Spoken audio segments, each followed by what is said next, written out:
Olá pessoal, sejam todos muito bem-vindos ao canal do NEP Eurípides Barçanufo de Campinas. Que Jesus possa estar sempre em nossos corações. Eu sou o João Vieira e nós vamos falar hoje sobre o poder da fé.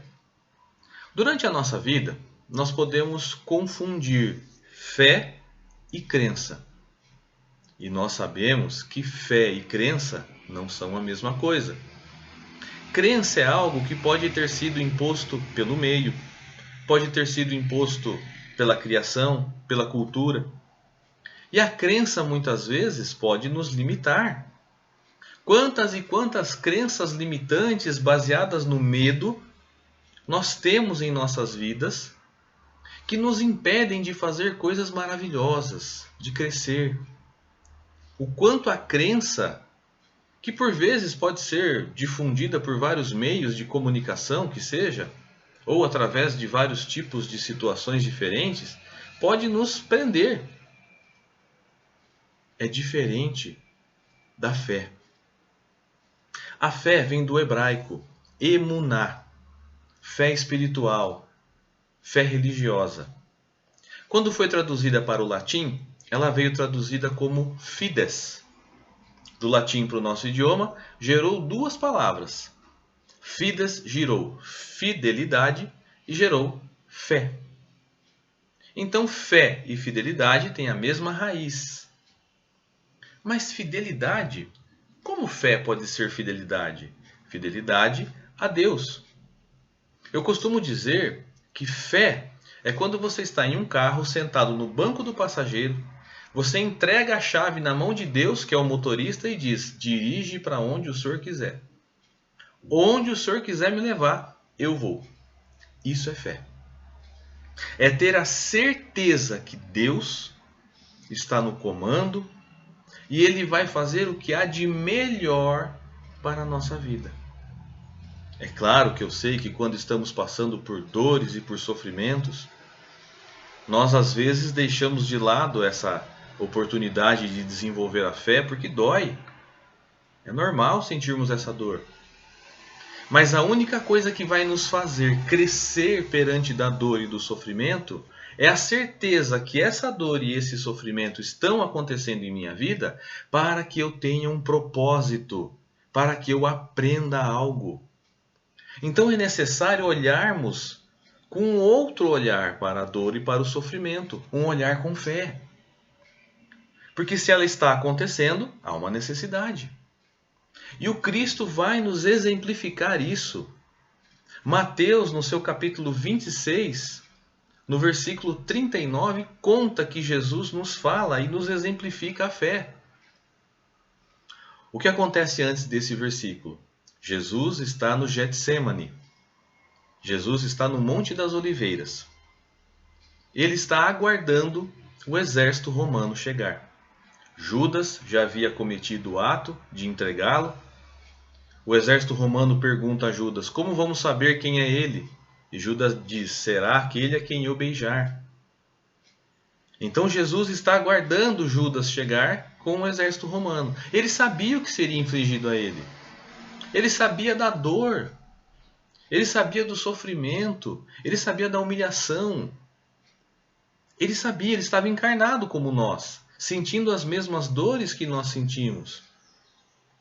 Mesmo sendo o governador do planeta, ele estava encarnado como homem, sentindo todas as angústias e as dores que aquela situação estava causando.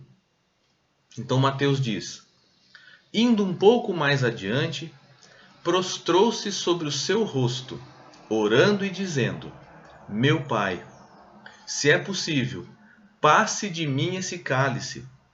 Todavia, não seja como eu quero, mas como tu queres. Olha que coisa maravilhosa, o governador espiritual do planeta. O espírito com a maior envergadura moral que nós temos notícia. O espírito que tem a maior inteligência que nós podemos noticiar.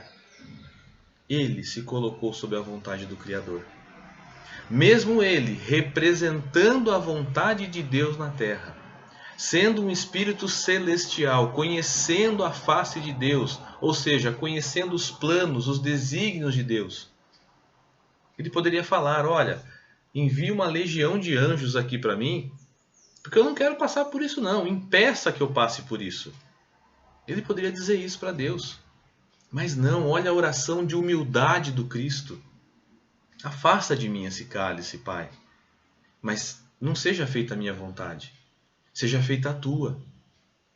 Mais adiante ele diz: me dê força para bebê-lo até o fim. Então, além de se colocar humilde perante o Criador, ele pede força. Então nós podemos fazer isso. Diante de uma dor, diante de um sofrimento, nós podemos orar a Deus pedindo: Pai, me ajuda. Se for possível, impeça que eu passe por esse sofrimento. Mas se for da tua vontade, para o meu aprendizado, para o meu crescimento, me ajude. Me ajuda a passar por isso. Me dê força para que eu possa beber esse cálice até o fim. Então o poder da fé, ele pode nos transformar. Esse é o poder que nós estamos dizendo. É o poder que nasce dentro de nós mesmos, a partir do momento em que começamos a entender que Deus está do nosso lado e não contra nós. Deus é um Pai de amor. Deus é um Pai de misericórdia. Ele não é aquele Deus austero, vingativo, que foi nos trazido alguns milênios ou séculos atrás. Ele é um Deus de amor, que sabe exatamente aquilo que o seu filho precisa.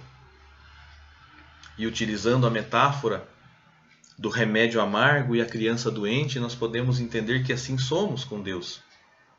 Quando uma criança está doente e somente um remédio amargo vai curá-la, a criança não toma o remédio por vontade própria. Muito pelo contrário, ela esperneia, ela grita, ela xinga, ela chora, ela não quer tomar o remédio porque é amargo. O pai e a mãe, sabendo que aquele remédio vai curar a criança, vai lá e ministra o remédio para a criança. A criança se revolta com o pai e com a mãe. A criança fica às vezes tempo sem olhar para o pai e para a mãe de raiva, porque não queria tomar aquele remédio amargo. E entende que o pai e a mãe estão judiando dela. Quando passa um tempo, a criança sara devido ao remédio. Assim somos nós com Deus quando não temos esse poder da fé estabelecido dentro de nós. Nós nos revoltamos com o Pai. Nós achamos que Ele está contra nós, quando na verdade Ele está nos carregando nos braços para nos ajudar a passar as adversidades, porque são adversidades necessárias para o nosso crescimento e para o nosso aprendizado. Que Jesus possa estar com todos nós. Se você gostou do vídeo, deixe seu like.